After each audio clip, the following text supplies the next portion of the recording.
turabasuhuje bakunzi ba Bisoke Media. Mukanya rero ubungubu amakuru agezweho, umusore wacu The Ben bamukubise inkoni ku kabuno kabisa. Ubungubu aho tuvugira indirimbo ya The Ben yitwa Ni Forever yari imaze iminsi mikeya, ubungubu bamaze kuyihanagura ku rubuga rwa YouTube. Ubungubu nta hantu ushobora kuyibona.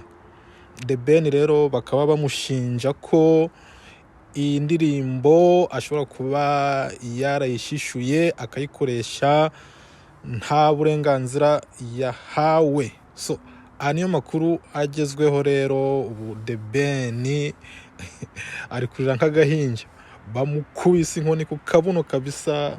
Ubu indirimbo ye Ni Forever byarangiye, ntawe ushobora kuyibona. Sawa sawa, murakoze rero.